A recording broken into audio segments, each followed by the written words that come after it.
9 প্রকার মানুষের কবরে কোনো প্রশ্ন করা হবে না। এর মধ্যে 1 নাম্বার হচ্ছে নবী রাসূলগণ।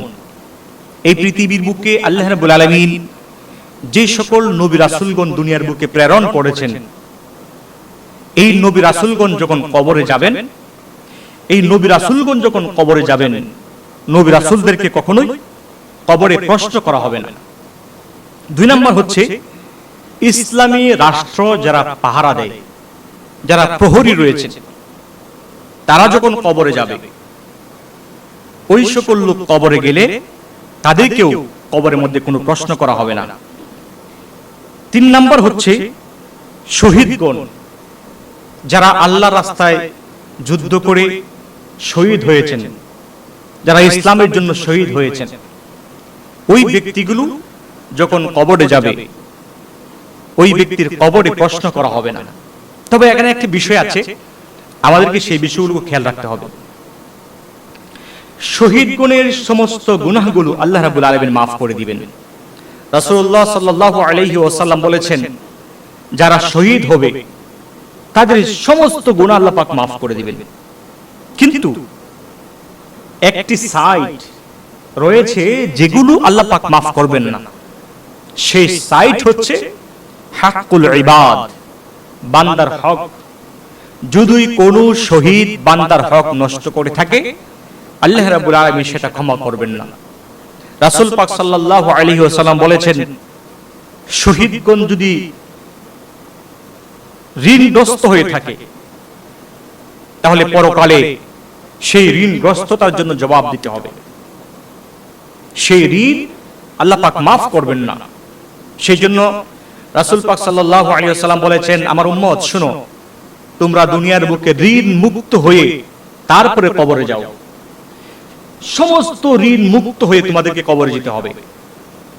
যদি কেউ ঋণগ্রস্ত হয়ে কবরে যাও, তাহলে তোমরা কখনোই সেটা ক্ষমা পাওয়ার কোনো সুযোগ নাই, কখনোই তোমরা ক্ষমা পাবে না। সেই জন্য আমাদেরকে সেই বিষয়টা খেয়াল রাখতে হবে যে আমরা যেন ঋণগ্রস্ত হয়ে কবরে না যাই। তাহলে যারা কবরে শহীদ, যারা কবরে যাবে, এই শহীদগণের কবরে আল্লাহ পাক ফেরেশতার মাধ্যমে কোনো প্রশ্ন করবেন না। তারপরে হচ্ছে 4 নম্বরে মহামারীতে আক্রান্ত হয়ে যদি কেউ মারা যায়, রাসূলুল্লাহ সাল্লাল্লাহু আলাইহি ওয়াসাল্লাম বলেছেন, মহামারীতে আক্রান্ত হয়ে কেউ যদি মারা যায়, তার কবরে কোনো প্রশ্ন করা হবে না। কিন্তু ঈমানদার তো অবশ্যই হতে হবে। এই বিষয়টা আমাদেরকে খেয়াল রাখতে হবে। যদি ঈমান হারা হয়ে যদি কেউ মৃত্যুবরণ করে, সে যে কোনো ভাবে মৃত্যুবরণ করুক, তার ক্ষমা পাওয়ার কোনো সুযোগ নাই। এই জন্য ঈমানদার হতেই হবে। ঈমানদার হওয়ার পরে সে যদি মুসলিম হয়, ঈমানদার হয়, আর ওই ঈমানদার ব্যক্তি যদি মহামারীতে আক্রান্ত হয়ে মৃত্যুবরণ করে, রাসূল পাক সাল্লাল্লাহু আলাইহি ওয়াসাল্লাম বলেছেন, ওই ব্যক্তির কবরে প্রশ্ন করা হবে না।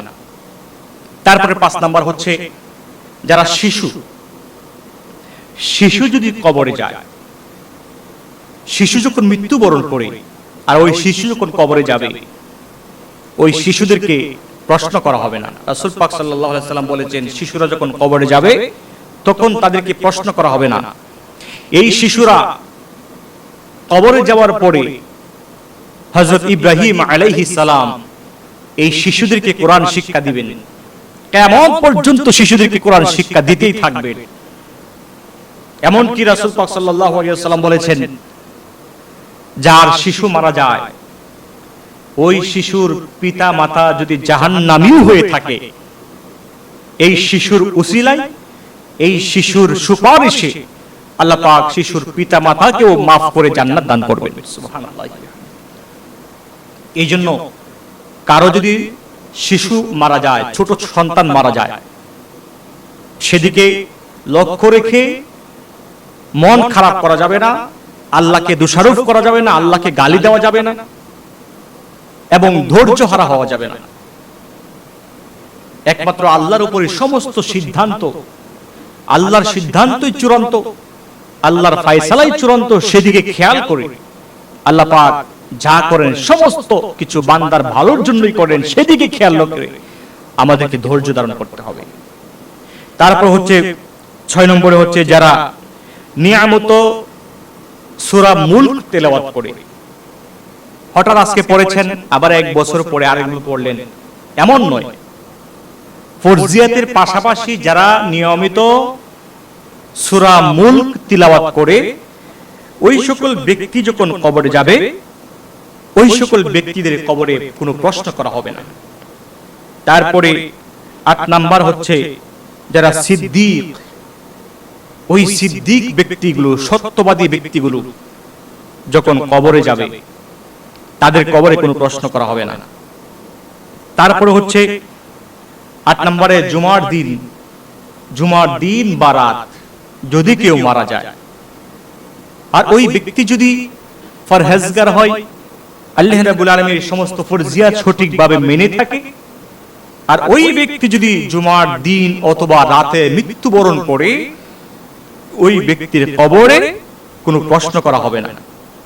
9 নাম্বার হচ্ছে যে ব্যক্তি ফরজিয়াতের পাশাপাশি নিয়মিত সূরা ইখলাস তেলাওয়াত করে, যেটাকে আমরা কুল হুয়াল্লাহু আহাদ আল্লাহুস সামাদ লাম ইয়ালিদ ওয়া লাম ইউলাদ ওয়া লাম ইয়াকুল লাহু কুফুয়ান আহাদ, এই যে সূরাটা, এই সূরাটা যে ব্যক্তি নিয়মিত তিলাওয়াত করে ফরজিয়াতের পাশাপাশি, সুন্নিয়াতের পাশাপাশি, যে ব্যক্তি এই সূরা ইখলাস তেলাওয়াত করে নিয়মিত, ওই ব্যক্তির কবরে কোনো প্রশ্ন করা হবে না। এই জন্য আমাদেরকে এই বিষয়গুলোর সাথে খেয়াল রাখতে হবে। আমাদেরকে নিয়মিত সূরা মুলক তিলাওয়াত করতে হবে, আমাদেরকে নিয়মিত সূরা ইখলাস তিলাওয়াত করতে হবে। আমাদের সব সময় এই বিষয়টাকে খেয়াল রাখতে হবে যে আল্লাহ রাব্বুল আলামিন আমাদেরকে দুনিয়ার বুকে প্রেরণ করেছেন। এই প্রেরণ করার পরে আবার যে কোনো মুহূর্তে আমাদেরকে এই পৃথিবী ছেড়ে চলে যেতে হবে। এই জন্য নবীজির আদর্শ